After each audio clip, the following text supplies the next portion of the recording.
Ok, bonjour à tous, je vérifie le son, a priori le son est ok, vous devriez m'entendre.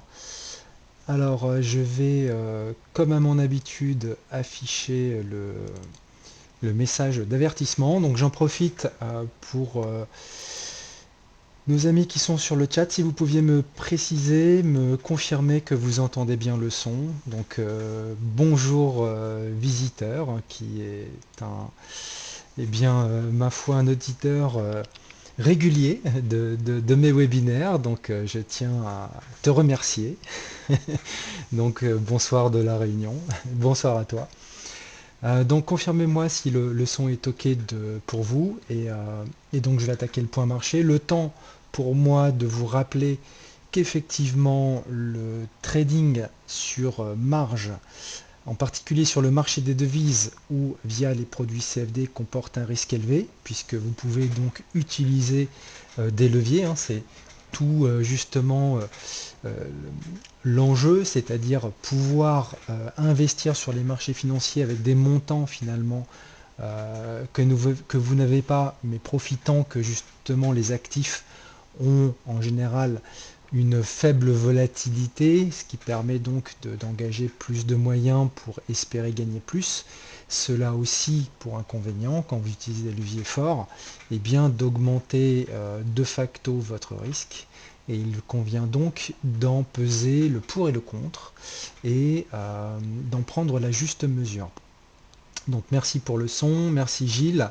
Bonjour JS Crapulius. Et donc faites attention avec l'utilisation des leviers. Il vaut mieux prendre plusieurs petits trades plutôt qu'un gros trade. Ça permet de diluer votre risque et puis de gagner en expérience puisque ça va vous forcer à analyser eh bien, plus d'actifs et donc de voir plus de situations. D'accord.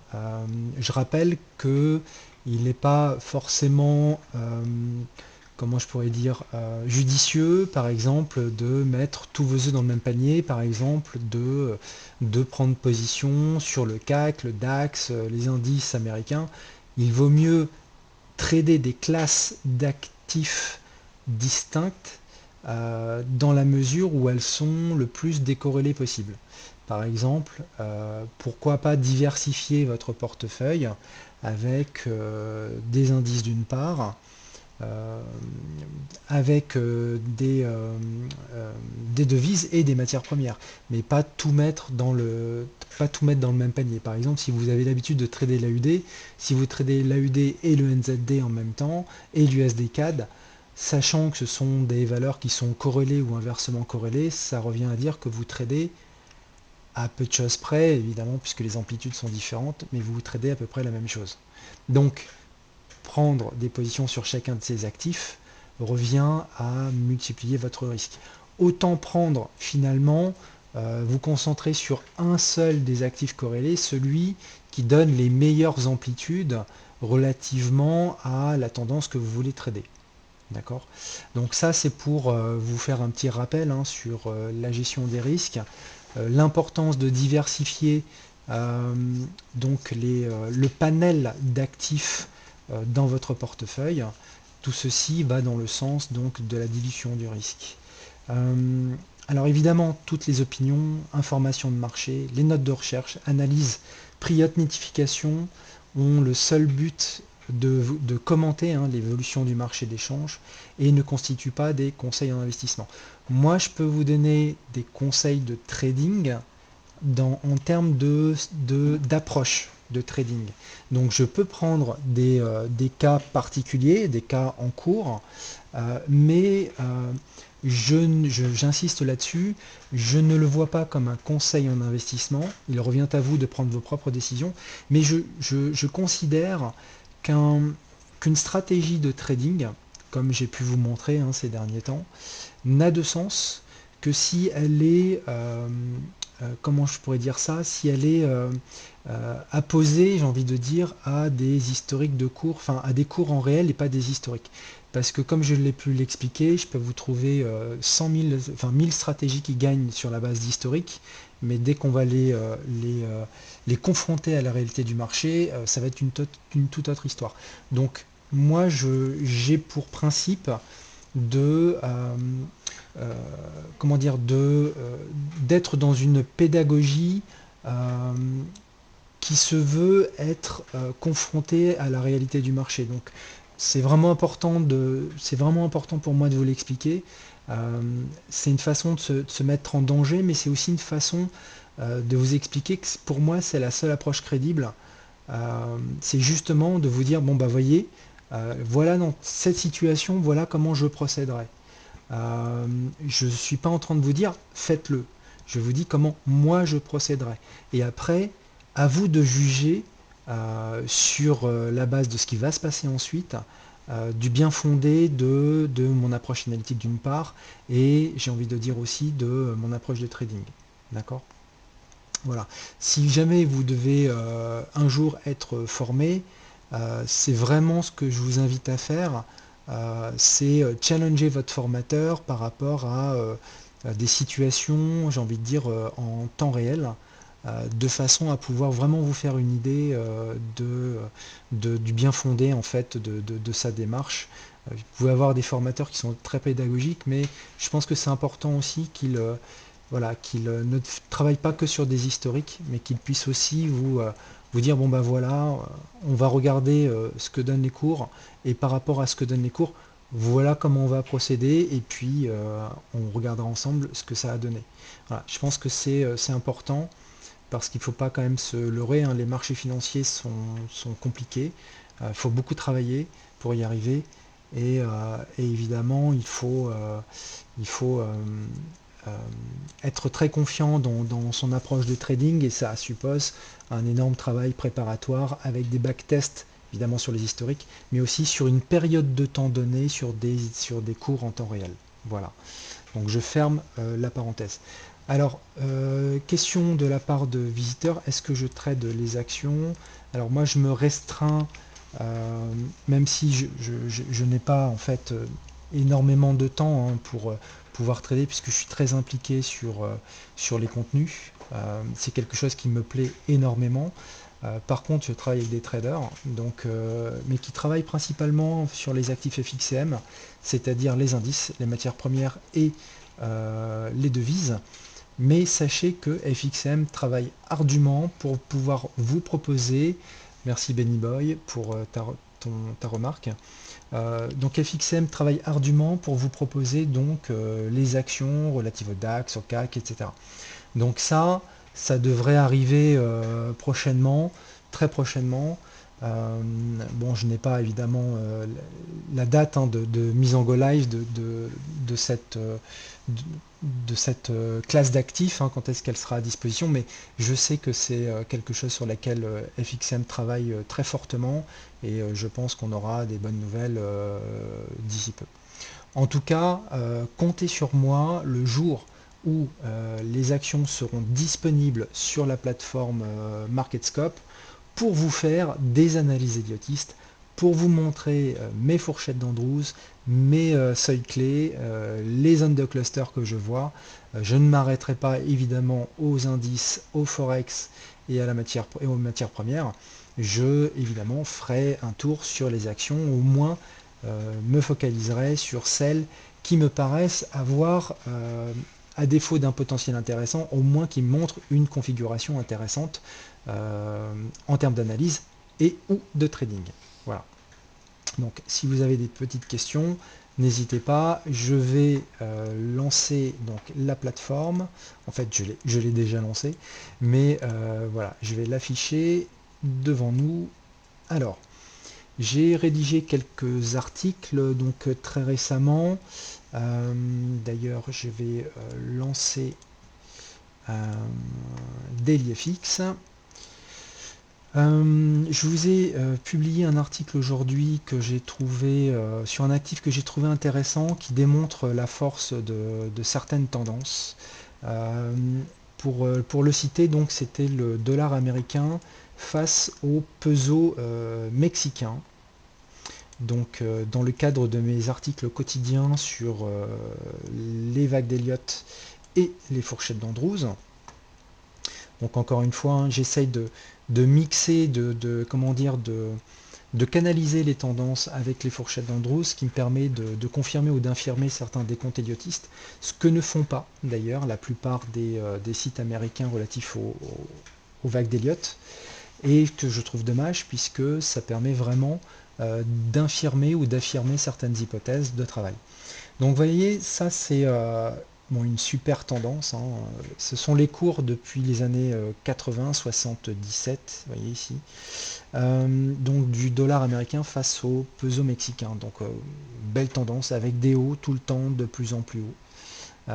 Et vous voyez ici on est en train donc, j'ai presque envie de dire, d'accélérer, ou tout au moins on a encore une très belle tendance haussière, très impulsionnelle.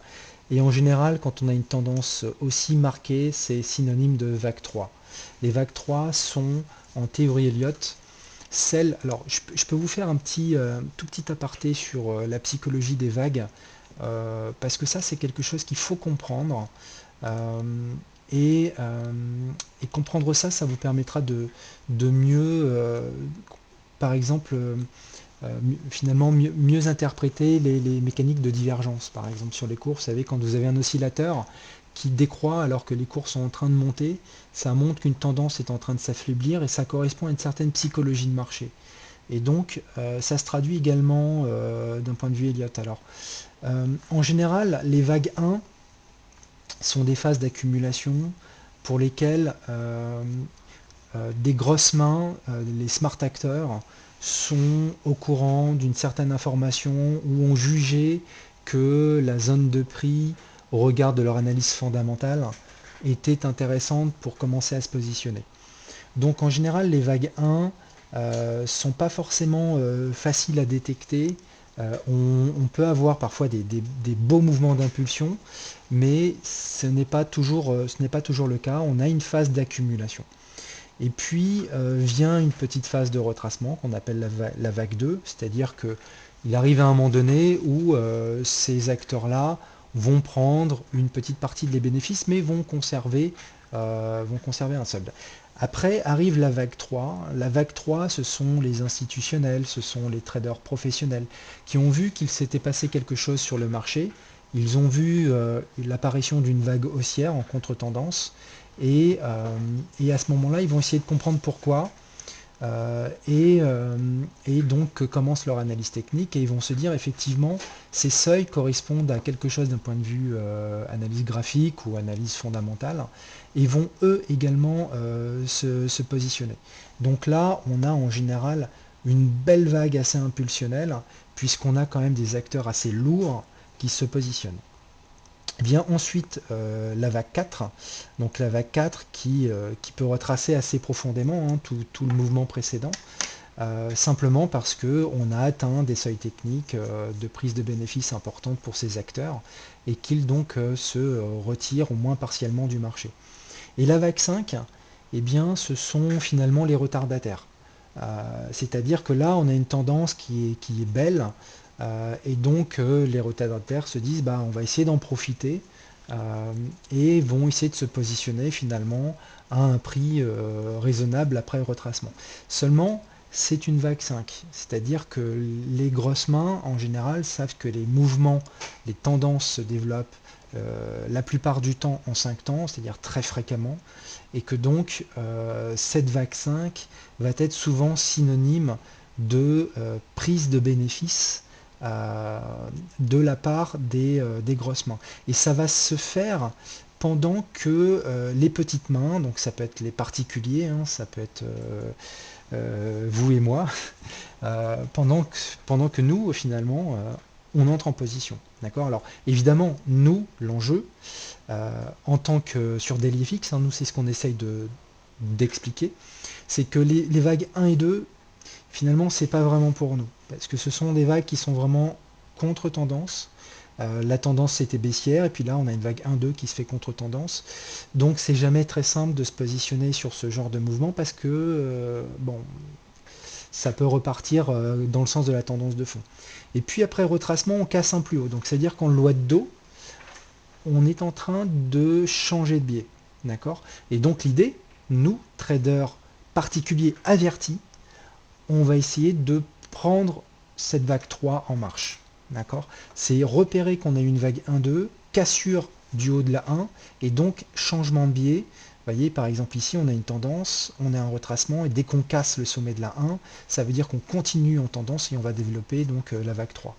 Donc là, l'idée, c'est de se positionner donc sur retracement à bon prix sur cette vague 3, et puis avoir conscience que la vague 5 se trade, mais qu'elle correspond à quelque chose de beaucoup plus dangereux, puisque ça correspond simplement à une fin de tendance. Et après une vague 5, on a un retracement qui peut retracer jusqu'à 50, voire 61% de toute cette tendance qui est là.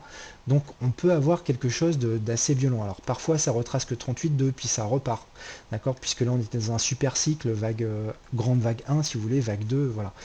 Mais la plupart du temps, quand on a terminé une vague 5, ça retrace assez fortement. D'accord? Donc, il apparaît sur les cours à ce moment-là une divergence. C'est-à-dire que les cours qui faisaient des hauts de plus en plus hauts peuvent continuer à faire un plus haut, mais euh, avec, avec un momentum qui diminue. C'est-à-dire, on va faire encore un plus haut, mais voyez, on va pas suivre une droite linéaire. Si je pouvais tracer une droite ici, vous voyez, on n'irait pas forcément la chercher, on va buter avant. Ça veut dire que au niveau des oscillateurs, vous allez avoir des oscillateurs qui vont ralentir, donc qui vont baisser alors que les cours continuent de monter. Et ça, c'est vraiment très souvent le synonyme d'une vague 5. C'est pour ça qu'on dit en général, quand vous avez une divergence baissière qui apparaît sur le marché alors que le marché reste haussier, c'est un signe, c'est pas toujours vérifié, mais c'est un signe, c'est une alerte qui vous dit attention, la tendance en cours est en train de s'essouffler, même si on continue à faire des plus hauts, on les fait mais avec une amplitude moindre, comme si en fait les cours avaient un peu plus de mal à monter.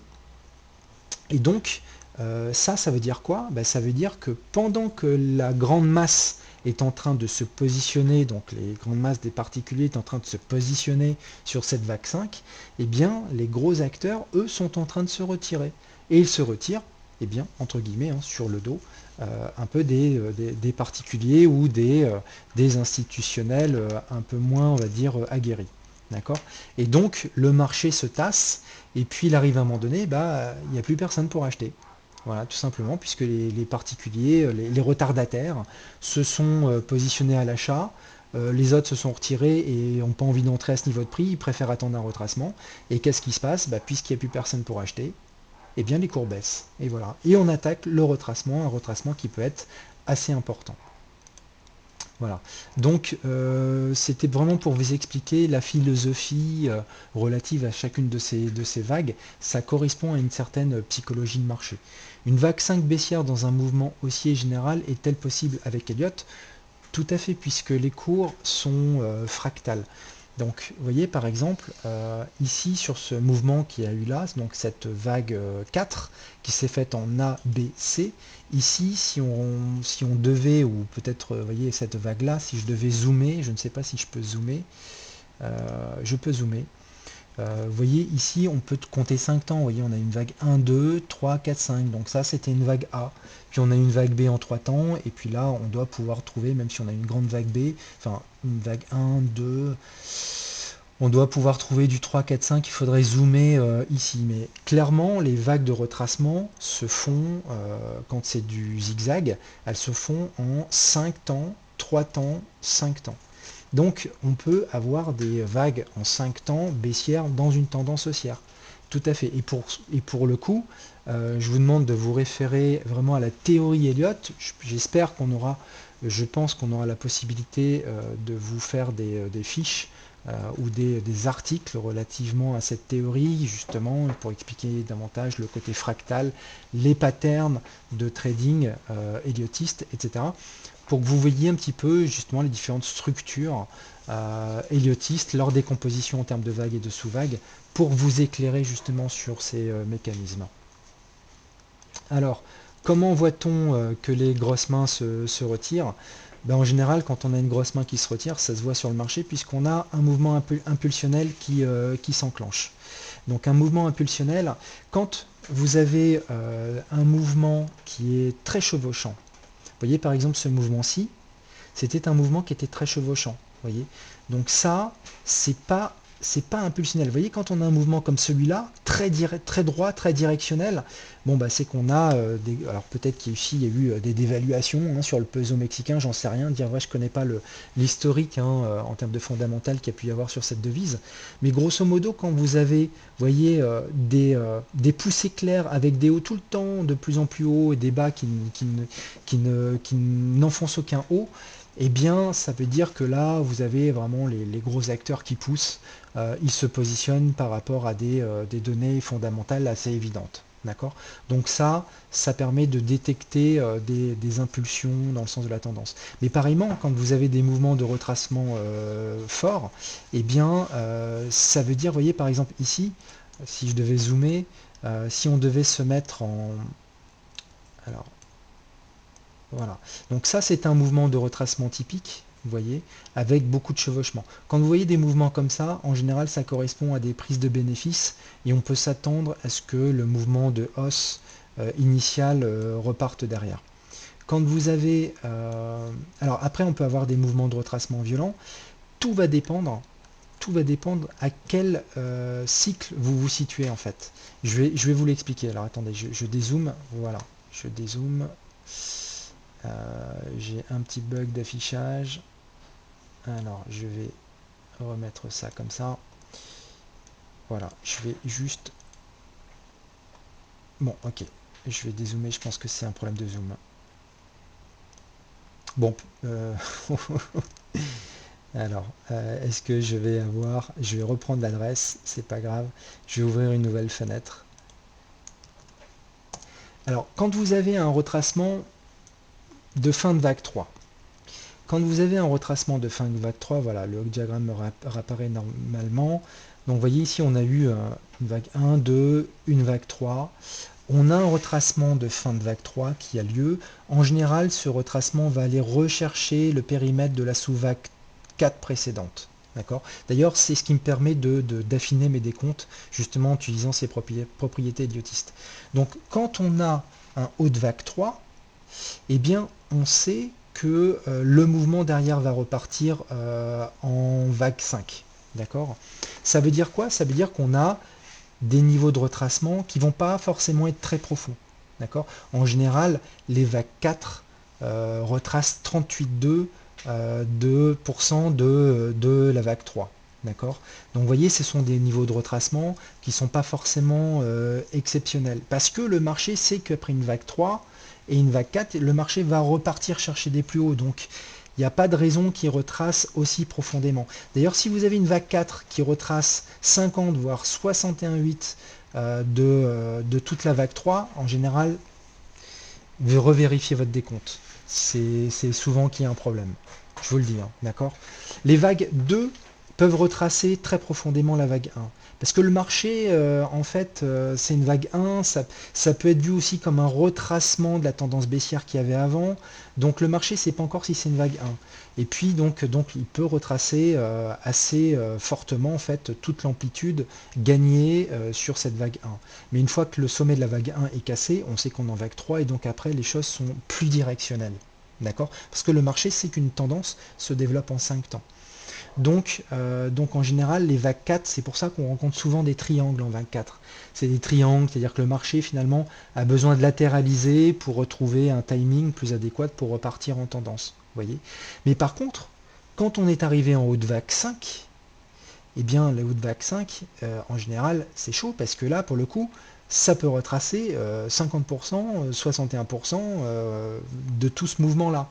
Tout dépend finalement si cette vague-là, qui s'est faite en 5 temps, si elle-même c'était une vague 1 ou si elle-même c'était une vague 3. Vous voyez la notion de fractalité. Donc là, il faut reprendre du recul et de se dire, mais ok, mais cette vague-là, c'est quoi? C'est une vague 1 ou est-ce que c'était une vague 3? C'est-à-dire qu'ici, on a vu un plus grand mouvement qui avait retracé, donc ça, c'est une vague 3.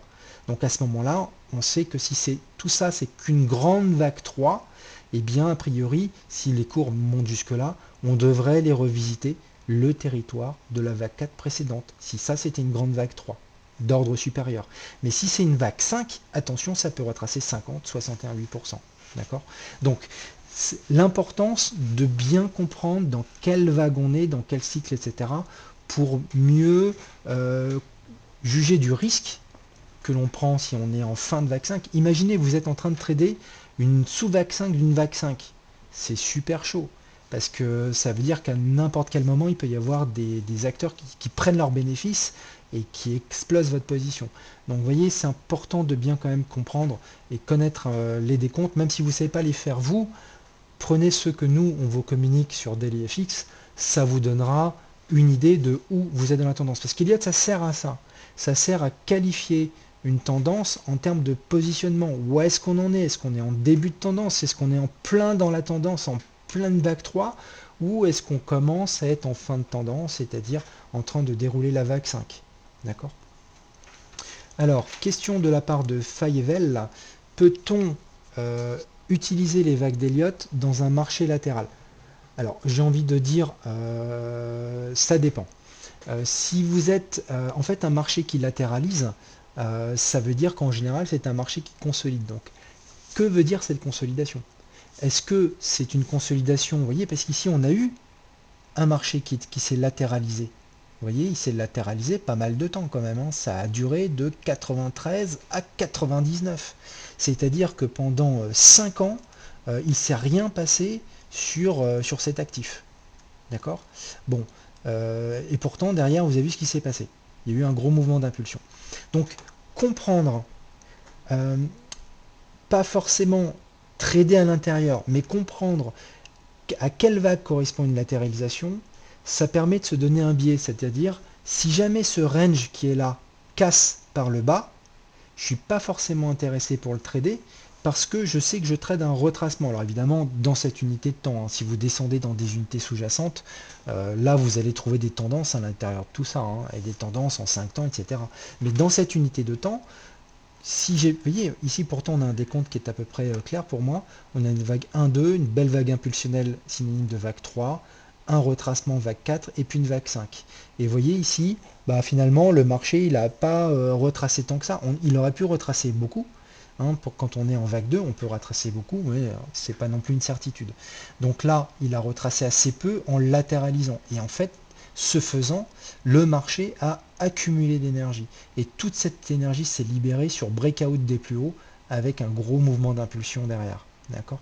Donc, comprendre dans quelle vague se trouve ce range. Est-ce que ce range se situe en vague 4? Est-ce qu'il se situe sur des hauts de marché? Vous voyez, on était en vague 5 et tout en haut on fait un range.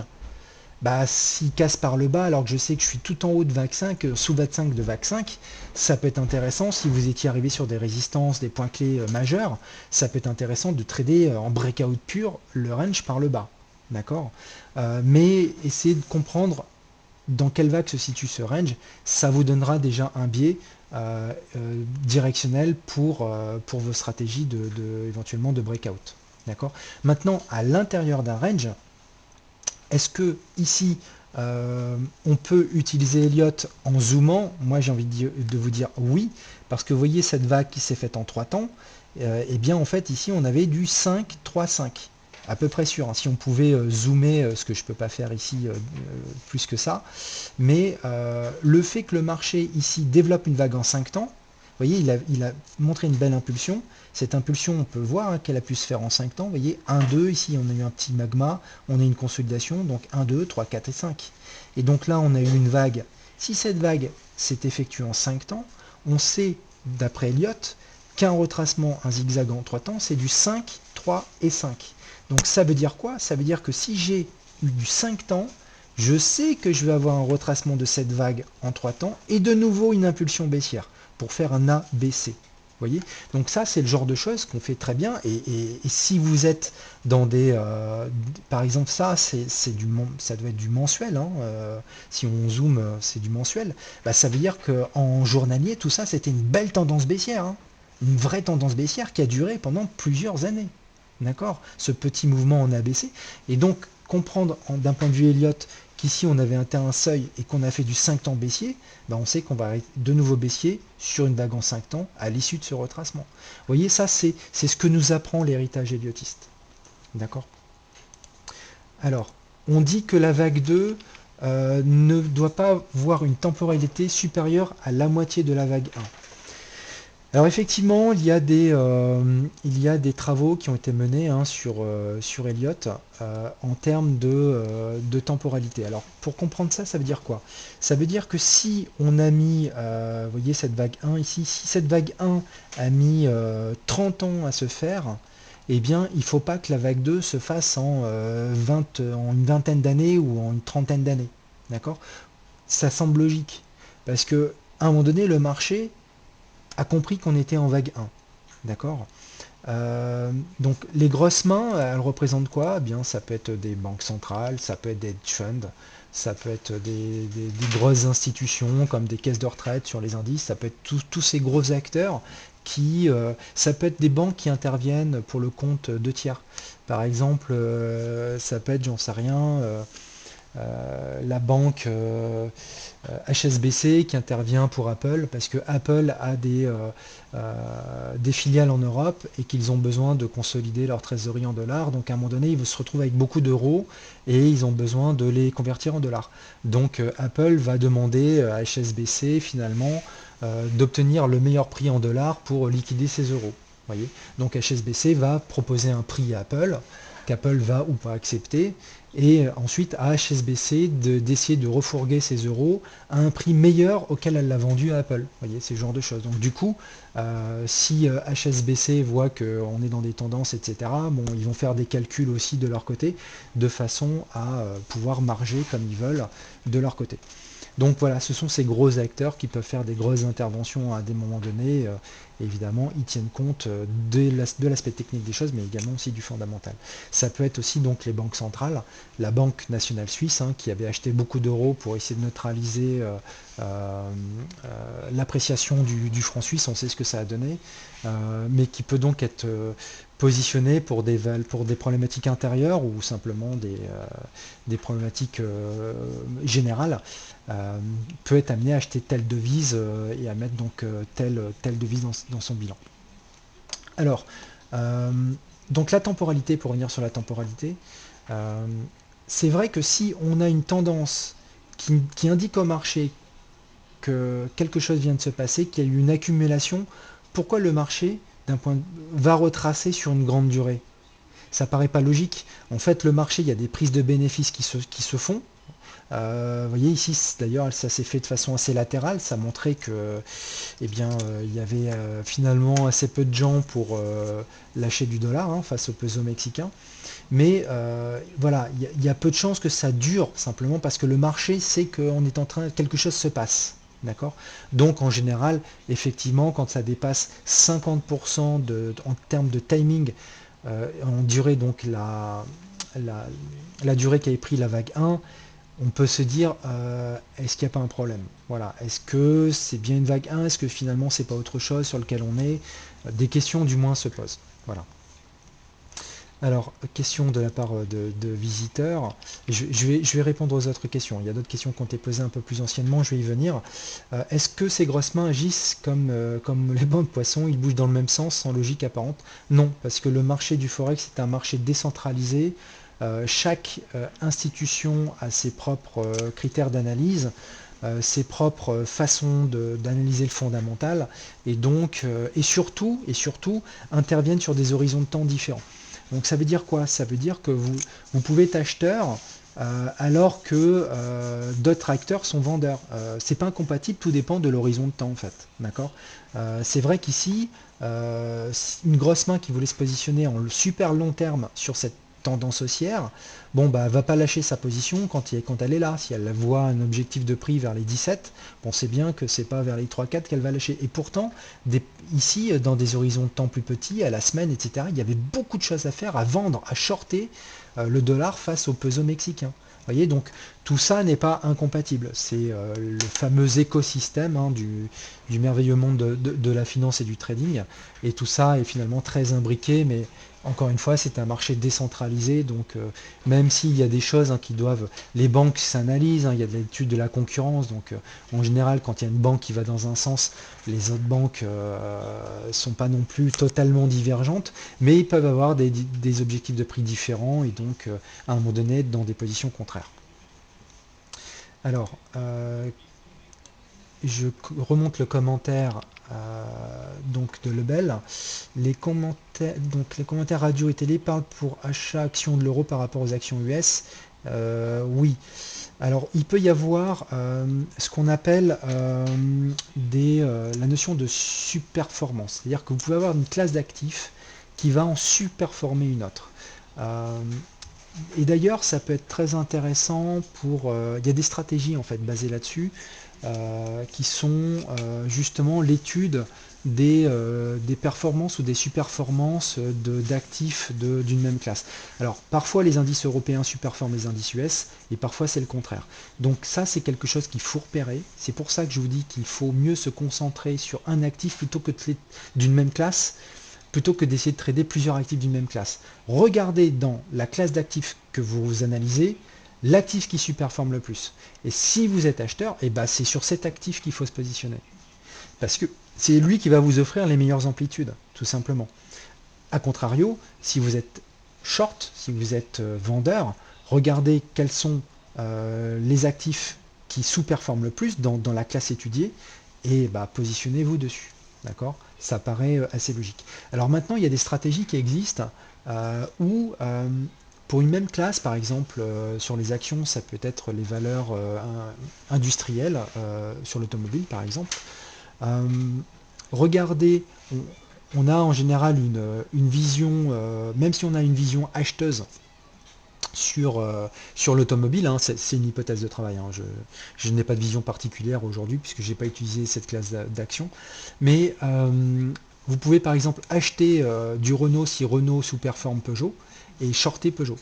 Voyez, même si Peugeot monte, c'est pas grave. Simplement, donc en pondérant évidemment, c'est des formules mathématiques par rapport au niveau de prix auquel sont situées ces différentes actions, mais globalement, vous allez finalement encaisser la différence de performance entre les deux actifs. Donc vous allez acheter celui qui surperforme et vous allez vendre celui qui sous-performe. Alors pourquoi c'est intéressant? Parce que si finalement il y a un retournement, l'action qui surperforme va se retourner mais moins fort que celle qui sous-performait. Alors que celle qui sous-performe, si le marché se met, si le secteur se met à se retourner, elle risque de dévaler sévère. Donc, quoi qu'il en soit, vous voyez, ça peut être profitable même en cas d'inversion de marché. C'est pour ça que il y a des sociétés, des hedge funds qui sont spécialisés sur ce genre de technique que je n'utilise pas et qui nécessite quand même un bon background technique, mathématique quand même pour la gestion de risque qui va avec. D'accord? Donc ne tradez pas ça comme ça, c'est quand même pas aussi simple qu'il n'y paraît. Alors, également question de la part de visiteurs. Oui, ce serait bien d'avoir toutes les combinaisons Elliotistes, notamment pour les projections. Écoutez, on va voir comment on peut continuer à produire des contenus et des articles sur Elliott. Comment travailler sur unité de temps 4 heures et une semaine sur Action X? Eh bien, avec MarketScope, c'est très très simple d'ouvrir deux fenêtres. Vous pouvez tout à fait avoir, vous voyez par exemple là je suis sur l'euro USD en daily, mais on peut switcher en weekly, en mensuel. Moi ce que je fais c'est que je sépare dans des fenêtres différentes. Je préfère avoir mes vues hebdo, mensuelles d'un côté, et puis mes vues daily H4 d'autre côté. Ça me permet d'éviter d'avoir des graphes trop surchargés. Par contre, les seuils hyper importants qui viennent de mon hebdo et de mon mensuel, je les fais apparaître, les clusters, je les fais apparaître sur mes vues journalières et H4 parce que ce sont des seuils dont on sait que le marché va avoir de gros problèmes si il les atteint. Mais c'est fondamental que de travailler au moins dans 3 unités de temps. Ça vraiment je tiens à le préciser. Pourquoi? Parce que vous avez ce qu'on appelle une unité stratégique. L'unité stratégique, c'est celle où vous allez vous donner un biais directionnel, donc c'est l'unité de time frame la plus élevée. Vous allez avoir l'unité de travail. L'unité de travail, c'est l'unité dans laquelle vous cherchez votre entrée en fait. C'est-à-dire que vous allez affiner votre utilité stratégique pour déterminer des zones très précises qui sont des seuils d'intervention. Et l'unité tactique, qui est par exemple peut être une unité intraday, qui va vous permettre vraiment de peaufiner votre point d'entrée, j'ai envie de dire de façon très précise. Ça peut être par exemple sur statistiques, vous voyez, si supposons que, voyez ça, j'ai une, vous le savez, j'ai une vision baissière sur l'euro, le moyen terme, j'ai encore un biais baissier. J'ai déterminé cette zone-là comme une zone d'intervention, donc les 1,18, pour shorter si le marché y vient. Bon, bah, vous voyez, ça c'est du journalier. Si le marché commence à avoisiner cette zone qui est ici, je vais descendre en H4, je vais compter les vagues. Est-ce que ici je suis sur un mouvement final en 5 temps? Si je peux compter que du 3 temps, 1, 2, 3, je vais attendre un petit retracement et une dernière vague haussière pour y aller. Et cette dernière vague haussière, je vais la travailler en H4.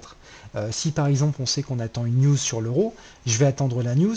Si cette news me fait dans mon unité H4 un spike, une mèche haute et une avalanche baissière, ok, j'ai mon signal pas chartiste mais en termes de bougie japonaise, je vais rentrer avec un stop clair et mes objectifs que me donne le weekly. Voyez, d'où l'importance d'avoir 3 unités de temps. On prend du recul en unité hebdo. En unité journalière, on travaille les zones stratégiques d'intervention. Et dans l'unité tactique, c'est là où on va vraiment prendre notre position en essayant d'être le plus précis possible sur les points d'entrée, les stops, et si vous pouvez, tous les seuils relatifs à votre plan de trade, c'est-à-dire les zones de prise de bénéfice ou de renfort. D'accord? Alors, je clôt l'aparté. Bon, on a fait un petit cours théorique, c'est pas grave, il en faut de temps en temps. Juste pour terminer sur le dollar face au peso mexicain. Donc 1, 2, 3, 4, on est en train de faire la vague 5. Vous voyez ici, on peut compter du 1, 2, 3. Pourquoi j'ai mis une vague 4 ici? Simplement parce que ça, c'est du 5 temps, que là, on voit bien du 3 temps, donc c'est bien une vague A, une vague B en 3 temps, une vague C en 5 temps qui s'est terminée sur un rapport 0,618 Fibonacci, donc c'est bien. Donc vague 4, 1, 2, 3. Donc le peso mexicain devrait continuer à se déprécier encore, même si j'anticipe une phase de retracement sur cet actif pour faire une vague 5 derrière. D'ailleurs, je vous ai procuré la vue en mensuel, hein, qui est un zoom sur cette zone qui est ici. On voit donc la vague de retracement B en 3 temps, une vague C qu'on peut décomposer en 5 temps, et puis là, 1, 2, et là, nous sommes en train de déployer la vague 3. On est arrivé sur un seuil Fibonacci important, donc je pense qu'ici, ça peut consolider. Et vous voyez ici comment j'essaye de déterminer une zone d'entrée intéressante et pertinente pour moi. C'est vrai que si le marché revient là, on a une fourchette d'Andrews sur sa partie basse, on a un support chartiste, on a un niveau Fibonacci clé. Ici, je cherche à acheter. Vous voyez, là, je ne suis pas intéressé pour acheter. En rappel, on est en train de trader une vague 5, d'accord? Et on est peut-être bien au sommet d'une vague 3, donc c'est plus le moment d'acheter quoi que ce soit. Mais sur retracement, même après tout, on est encore en tendance haussière. Pourquoi pas se positionner ici et puis couper le risque si la position part pour aller rechercher le niveau Fibonacci suivant, c'est-à-dire le niveau des 18, seuil psychologique, niveau 1,618, c'est une formule de calcul pour calculer l'objectif de fin de vague 5. Donc niveau Fibonacci clé, retour sur la médiane, ça serait très bien ici pour encaisser et partir de la position. Ok. Donc merci Lebel pour ton commentaire. Donc on va faire le tour des actifs, hein. On a 20 minutes devant nous. Alors c'est pas grave, hein, si on n'a pas le temps de tout parcourir. C'est important pour vous de comprendre ces cheminements analytiques, intellectuels pour ces différentes analyses. Ça vous permet de mieux interpréter mes graphes et puis pourquoi pas de procéder vous-même à vos propres analyses. Alors l'euro, vous voyez ici j'avais mis un petit trait vert. Eh bien j'avais envoyé une petite analyse, hein, sur le dollar. Je vous avais dit que le dollar était arrivé sur un seuil clé multiple. On est sur des hauts de médiane. On est sur une médiane, on est sur un haut de canal, on est sur des seuils Fibo, je ne vais pas revenir là-dessus, mais globalement, vous voyez, je ne suis pas surpris de voir une bougie baissière, même si, attention, il y a un gros support, hein, sur les 11 800. Bon, pour l'instant, le dollar ne veut pas passer. Il ne passe pas parce qu'on a une grosse résistance ici, multiple, avec des clusters Fibonacci forts. Donc sur l'euro, ça se traduit par une impulsion haussière, ça se traduit par une impulsion haussière sur le GBP, ça se traduit par une impulsion haussière sur l'AUD, ça se traduit par une impulsion haussière sur le NZD. Je vous avais dit hein, que sur l'AUD, le NZD, je commençais à avoir vraiment des biais haussiers, je vous avais donné les plans de trade. Euh, C'était moins évident sur l'euro, et sur le GBP parce que c'est une structure quand même qui est assez sale, d'accord. On est vraiment en train de faire un retracement avec beaucoup de chevauchement. Ça a vraiment l'allure d'un retracement, c'est-à-dire que à l'issue de ce retracement, on peut quand même raisonnablement s'attendre à ce que la tendance de fond reprenne ses droits pour aller chercher des nouveaux bas, pourquoi pas la parité, comme je vous l'ai indiqué. Euh, Moi, je garde en mémoire les 1,1820, d'accord, comme zone de prix pour rechercher un short. Vous voyez, je vous avais mis ici, ainsi, il faut bien interpréter ça dans mon graphe. Quand je mets ce genre de choses, c'est que je pense que le marché peut aller rechercher un haut, mais c'est pas pour ça que j'ai envie d'acheter. D'accord? C'est pour ça que je le mets en pointillé. Je pense, je l'espère, mais c'est pas pour acheter. Par contre, ici, vous voyez, très plein, oui, ici, c'est plutôt pour vendre. D'accord? Parce que là, on sera sur un cluster, on sera sur le haut de ce canal. Donc là, il y a beaucoup d'éléments pour nous dire que oui, c'est intéressant de rechercher une vente. D'accord? Mais là, l'euro, alors je ne vous dis pas que dans des unités, je suis en journalier, hein, évidemment, en unité intraday, certainement qu'ici, il y avait des choses à faire, avec des fourchettes d'Andrews, avec tout ce que vous voulez. Moi, je parle de la position intraday.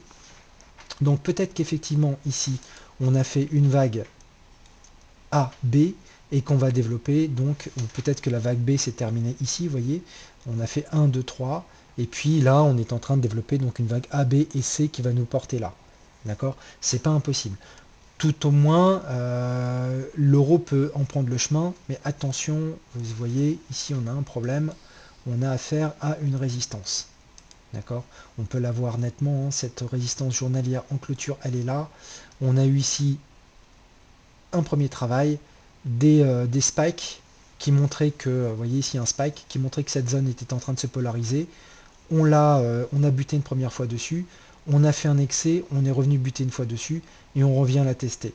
Bon, en général, quand on revient tester 1, 2, 3, 4, 5 fois une zone, c'est que le marché a envie de la passer. D'accord? Mais bon, rien n'est moins sûr. Euh, tout, tout au moins, j'ai envie de dire qu'en unité journalière, le plan, c'est pas d'acheter, surtout ici. Le plan, c'est d'attendre tranquillement que le marché revienne chercher les 18,20. Et puis là, je pense que sur la moindre réaction baissière, on a envie de shorter le haut de ce canal. D'accord? Voilà. Sur le NZD, alors sur le NZD, c'est intéressant parce que euh, je vois 5 temps. Vous voyez, on voit ici clairement 1, 2, 3, 4. Donc là, on est en train de développer la vague 5. Donc ici, ce que vous pouvez faire, une vague 5 se fait en 5 temps. Ce que vous pouvez faire, c'est vous mettre dans des unités de temps inférieures, pourquoi pas le H4. Et cette vague 5 est censée monter tant qu'elle n'aura pas fait 5 temps. Donc peut-être que si on se met en 1 heure, on le verra un peu mieux. Bon, bah, vous voyez, là, il faut commencer à faire un peu attention, puisqu'on peut avoir fait une vague 1, 2, 3, 4. Et ici, j'ai envie de dire peut-être 1, 2, 3, 4, il manque peut-être encore une vague 5 haussière. Pourquoi pas aller chercher cette vague, cette zone de résistance que sont les 0,825. Et à ce moment-là, on aura fini le cycle en 5 temps et le marché va sans doute retracer. C'est pour ça qu'ici, sur le NZD, bon, il est trop tard de toute façon pour y aller, même si je vous avais donné des indications sur cette zone-là. Les 0,6810 sont une résistance et un niveau Fibonacci important. Je pense que le marché va prendre des bénéfices sur cette zone-là. Donc si on a vraiment ici un retournement, alors est-ce qu'on a une structure qui cale là sur l'euro USD en daily? Alors une structure qui cale en bougie japonaise, ce sont des bougies toujours haussières, mais qui montrent des corps de plus en plus petits. Vous voyez, par exemple, c'est bien, donc structure qui cale, la part de visiteurs, bravo, parce que les bougies japonaises, c'est vraiment quelque chose qu'il faut étudier. parce qu'elles vous apportent beaucoup de choses en termes de... elles vous permettent de comprendre quand même une certaine psychologie. Une structure qui cale, c'est quand par exemple vous avez une bougie comme ça, avec mèche ou pas, hein, peu importe, et puis une deuxième bougie un peu moins grande, et puis encore une troisième bougie un peu moins grande. D'accord? Bon, bah voyez, ça, ce genre de choses, ça montre quoi? Ça montre que le marché est en train de faire une divergence sur les oscillateurs. Si je devais descendre dans une unité de temps plus petite, une grande bougie, puis une bougie moins grande, et puis une plus petite bougie, bon, bah, ça veut dire que cette amplitude qu'on avait là se révèle de moins en moins forte et donc montre que la tendance sous-jacente est en train de s'effriter. D'accord? Donc une structure qui cale, ça montre qu'il y a un problème survient sur le marché et qu'une consolidation va sans doute apparaître. Le marché a du mal à monter avec le même momentum. C'est un momentum qui faiblit, donc divergent sur les oscillateurs. Euh, ok, donc ça c'était pour vous expliquer qu'effectivement, actuellement le dollar, la faiblesse du dollar se constate sur tous les actifs. Sur l'euro, ça voudra peut-être dire une poussée jusqu'au 1,1820. On verra à ce moment-là si tous les actifs sont synchronisés, hein, s'ils arrivent tous sur des seuils de résistance. Si c'est le cas et qu'on voit que le dollar FXM index est également sur support, il faudra à ce moment-là commencer vraiment à rechercher des positions dans le sens d'une appréciation du dollar. La livre, alors vous voyez, la livre, c'est pas forcément évident. On est arrivé sur le haut de cette fourchette d'Andrews, hein, positionné sur ces points remarquables. Ça correspond pas forcément à une résistance, quoique si on peut quand même trouver une résistance ici, hein. Vous voyez, même si elle n'est pas forcément propre, hein, puisque on a eu des excès un peu partout. Mais on voit qu'ici on a eu un problème ici, on a eu un spike là, on a eu un spike ici. Ici, c'est un peu moins clair. De nouveau un spike. Vous voyez, donc cette zone de prix sur laquelle la livre se trouve, c'est-à-dire les 1,5430, c'est une résistance. Et on est en plus sur le haut de cette fourchette d'Andrews, donc pas évident. En même temps, vous voyez, le canal ici, il était propre, hein. C'est pas très compliqué comme technique en fait, hein. Il suffit de prendre euh, trois points pivots significatifs et quand vous voulez acheter, il suffit de l'aligner sur les hauts.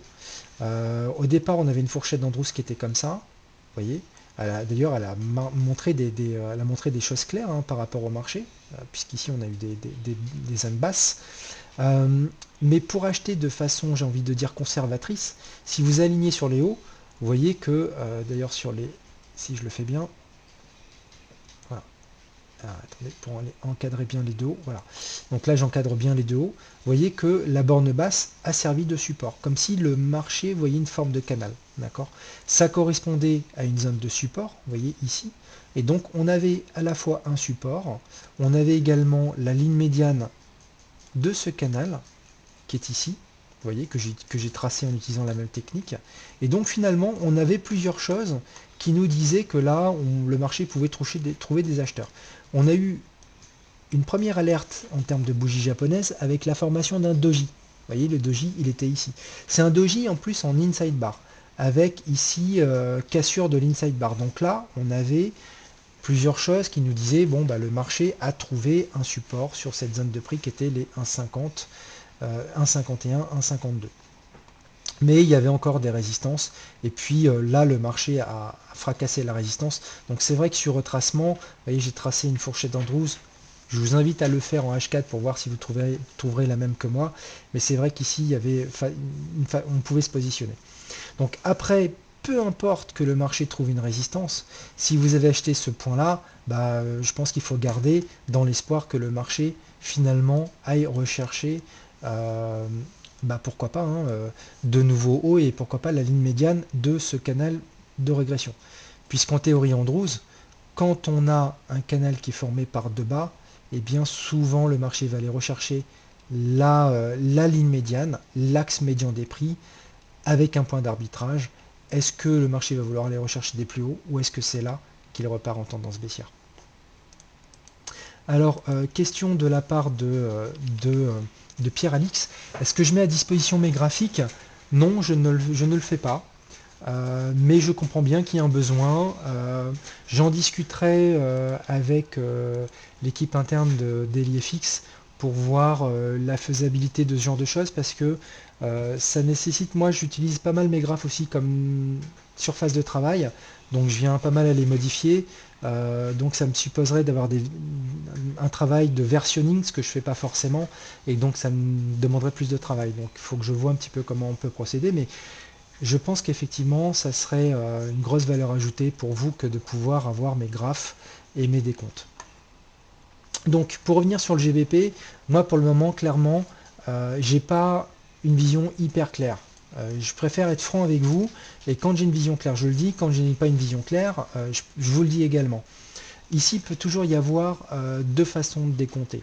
Soit la livre a clôturé son retracement et là finalement c'est des vagues 1-2 imbriquées, c'est-à-dire qu'on a une vague 1-2, puis une vague 1-2, puis une vague 1-2, mais de vous à moi, ce sont des choses qui peuvent arriver quand on a des vagues 1-2 mais ça veut dire qu'on va enclencher un fort mouvement derrière. Parce que si c'est ça, ça veut dire que ça c'est une vague 1-2, puis on vient de faire une sous-vague 1-2, et de nouveau une sous-vague 1-2. Donc ça va être du 5 temps, et ça sera que cette vague 3 de celle-là. D'accord? Donc vous Oui, voyez, et quand on aura terminé les 5 temps de celle-ci, ça va être que la vague 3 de cette grande vague-là. Donc ça veut dire qu'il y a encore une vague 5 à venir derrière. Vous voyez, donc c'est bien les structures en boîte, mais il faut en comprendre les conséquences. Ça veut dire que si c'est ça, c'est qu'on va aller très profond. D'accord? Je suis pas sûr. Moi, j'ai quand même plutôt l'impression que ça ressemble quand même à du chevauchement. Ça reste encore un peu correctif et que je serais pas surpris qu'il y ait une impulsion à venir derrière. D'accord? Et que finalement, ce soit une vague A, une vague B, avec une vague C qui pourrait, pourquoi pas, échouer ici. Vous voyez, sur cette zone-là. Ça peut même aller un peu plus haut pour aller rechercher le niveau de retracement 61,8 de toute la tendance baissière qu'il y a eu sur le GBP, voyez. Et si on vient sur cette zone-ci, bon bah moi je suis du coup plutôt après pour rechercher du short, quoi, voyez. C'est-à-dire qu'on aura une vague A, B et une vague C, tout simplement. Et donc on aura retracé cette grande vague-là en 1, 2 et 3 temps, et que bah pourquoi pas après une reprise de la tendance baissière pour aller rechercher le bas du canal, voyez, de cette façon-ci. Toujours est-il que là, on aura des niveaux de résistance, on aura entre guillemets, même si elle est en pointillé, c'est-à-dire très subjective, mais cette oblique reportée, et puis on aura peut-être des niveaux Fibonacci clés, parce que une vague C va rechercher soit 100%, soit 61,8 de cette expansion. Donc si je venais à tracer l'expansion comme ceci, en partant du bas, du haut et du bas, là vous voyez les 61,8, ils coïncident exactement avec la zone. Donc le marché serait très bien ici ordonné pour rechercher ce point qui est ici. C'est une zone de résistance et de niveau de retracement clé. Donc la zone qui va des 1,58, 1,59 à 1,61, 62 pour reprendre derrière la tendance de fond qui était baissière depuis quand même pas mal de temps, depuis juillet 2014. D'accord? On est toujours en tendance baissière. On a pour le moment une grande tendance baissière, une phase de retracement, et si elle vient là, retour sur résistance, même s'il peut y avoir un excès haussier avec des mèches, ce qui sera important c'est la clôture. Si on clôture sous la résistance avec une mèche haute, ma foi ça peut être le signal pour repartir baissier sur cet actif. Alors l'AUD, vous voyez, l'AUD est beau, depuis notre petit double bottom, il s'en est passé des choses. Et bien, le marché a été rechercher le haut de ce canal. Alors on peut mettre une expansion. Je ne serais pas surpris de voir une expansion 100% réalisée sur ce sommet.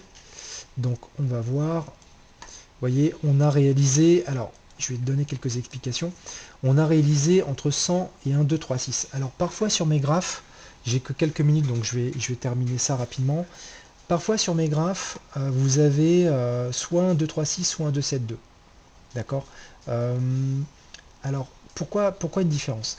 En fait, les 1, 2, 3, 6, ce sont des niveaux Fibonacci qu'on retrouve plus souvent dans les phases de retracement. C'est-à-dire que si j'ai une vague A, B et C, je peux m'attendre à ce que la vague C aille chercher le niveau 100, entre 100 et 1, 2, 3, 6. D'accord? Ça reste une vague A égale une vague C en amplitude.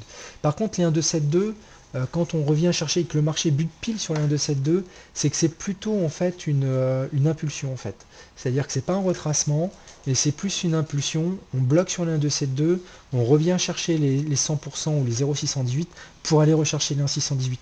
On a vraiment une mécanique de bascule claire entre ces différents niveaux Fibonacci quand c'est une impulsion.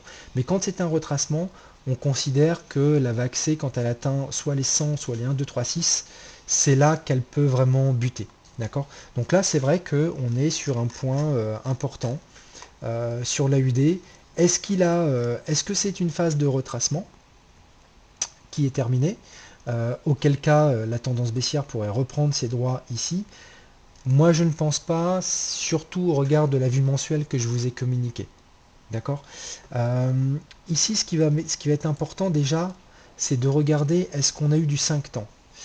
Si c'est une vague ABC, de toute façon, la vague C est censée se faire en 5 temps.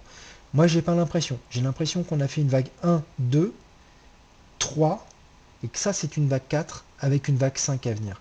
Donc moi, l'AUD, je l'attends plutôt ici. Vous voyez, c'est plutôt l'objectif de prix que je me donnerais. C'est-à-dire que je pense que là, il peut trouver un appui sur la ligne médiane ou sur des zones de support. Vous voyez, il est arrivé plus ou moins sur une zone de support en clôture. En clôture journalière, on est sur support. Vous voyez ici, le niveau de prix des 0,72, c'est un support. Vous voyez ici, le spike qui est là. Si je devais tracer, je les trace pas toujours, mais c'est vraiment j'ai plutôt fait dessiner un rectangle. Mais évidemment, les zones de support sont des zones importantes qu'il faut absolument représenter sur vos chartes. Vous voyez, cette zone-là, c'est une zone de support polarisée. On a eu ici un premier travail clair, le marché a buté à plusieurs reprises, l'a enfoncé, on polarise une première fois, on revient ici, on polarise en clôture, et là on l'enfonce. Et là on pullback. Vous voyez l'idée? Ici, on butait sur le support, on l'enfonce, il fait résistance, résistance deux fois, et là on l'enfonce, et là on vient en pullback. Donc là c'est peut-être bien le signe que le marché va, après une consolidation, vouloir aller rechercher cette zone de prix qui est ici. Et si c'est le cas, je pense qu'on pourra rechercher des ventes en fait sur l'AUD parce que on aura fait 1, 2, 3, 4, 5, vous voyez, et puis là on arrivera sur un haut de canal, euh, un haut de canal ici, et donc je pense qu'on va avoir un retracement important qui peut retracer, pourquoi pas assez fortement, toute cette vague haussière qu'on a eue là. Mais bon, après ça sera à voir, hein, mais je pense que on pourra éventuellement, on regardera en fait comment se décompose ce mouvement de baisse. Si se décompose, moi, vous voyez par exemple là, quand on atteint, si le marché atteint ce niveau de prix qui est ici et qu'il commence à retracer, tout de suite je mettrai un niveau de retracement Fibonacci, donc les 38,2, les 50% et les 61,8.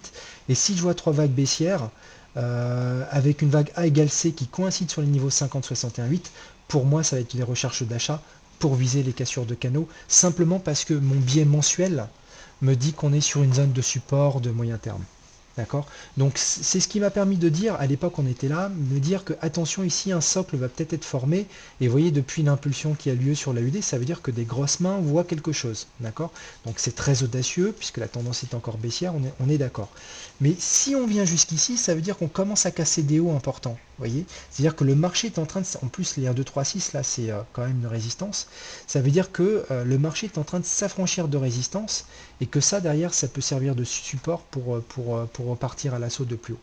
Donc comment utiliser plusieurs unités de temps, l'unité mensuelle pour se donner un biais, regarder quelles sont les zones fortes de support et de résistance, comment utiliser le journalier pour positionner de nouvelles contraintes, regarder quelles sont mes zones sur lesquelles je serais intéressé pour shorter ou acheter, et puis après descendre en H4 ou en H1 avec de nouveaux niveaux de retracement pour travailler au corps ces mouvements-là de façon à préciser les points d'entrée, soit pour se remettre dans le sens de la tendance, soit pour dans le sens de la tendance naissante, soit simplement pour profiter de bonnes opportunités, parce qu'ici on est sous une zone de résistance très forte, hein, que seraient les 0,76. D'accord. Encore une fois, embrasser l'incertitude. Je ne sais pas dire si ici, quand on va aller là, si le marché finalement va tout déchirer par le bas. C'est possible, d'accord. Ce que je sais, c'est que cette zone-là, c'est une zone de résistance et ça vaut le coup de la shorter. On va vite neutraliser ce risque, on prendra des bénéfices, mais on laissera courir des soldes au cas où finalement, bah écoutez, la tendance de fond qui est baissière devait reprendre ses droits. D'accord? C'est une solution. Si par contre vous avez un biais acheteur et que vous dites non, sur la base de la vue mensuelle, ici, vaut mieux maintenant commencer à accumuler et passer long, eh bien c'est plus le moment d'acheter, on va attendre que ce mouvement se termine, qu'il y ait un retracement derrière, on cherchera le support qui va bien, et là de nouveau, on aura une fourchette baissière à mettre, on aura une fourchette haussière, on va déterminer des points d'énergie, on va déterminer des clusters, etc. Et c'est ce qui nous permettra d'entrer en confiance sur les marchés. D'accord. Voilà, bon, on va écouter, ce cours-ci était beaucoup plus théorique que pratique, c'est pas grave. La semaine prochaine, je mettrai de côté un peu la théorie et puis on parcourra les différents graphes. Euh, Juste, il me reste peut-être, il me reste non, plus beaucoup de temps. Voyez l'USD-CAD, hein, la fourchette, je vous l'avais donnée. Voyez hein, la précision hein, des fourchettes Andrews. Le niveau Fibonacci 1,618, un niveau clé, allié à une fourchette d'Andrews derrière logique que l'USD-CAD retrace. Donc là, il bute sous la résistance, vous voyez l'importance des niveaux Fibonacci. Donc ici un retracement, peut-être qu'il va aller chercher cette zone-là en ABC. Ça, ce sera une zone de résistance forte, retour à la médiane, et peut-être que derrière, il aura envie de repartir baissier. Toujours est-il que je suis bien content de voir l'USD-CAD repartir haussier, parce que si on a un biais baissier maintenant sur l'USD-CAD, l'idée c'est de revenir dessus à un niveau de prix plus acceptable que là, puisque là on est posé sur des niveaux de support. Voilà, je vais vous laisser. Je tiens à vous remercier encore pour votre présence. Merci visiteur, toujours pour tes compliments, ça fait vraiment plaisir. Donc prochain rendez-vous mercredi 16h, même heure qu'aujourd'hui. On fera le tour des indices. On regardera les actifs que j'ai pas pu voir aujourd'hui sur le Forex, peut-être un peu les matières premières.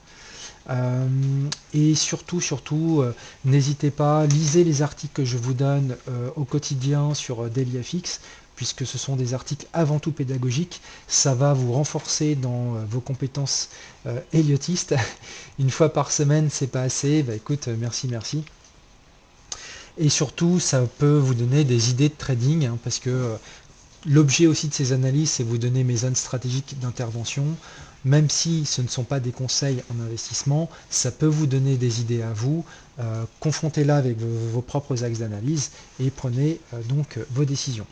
Voilà, je vous dis merci à tous. Je vous dis donc à la semaine prochaine 16h et chaque jour donc sous la forme d'articles sur la homepage de DailyFX. Merci et à très vite.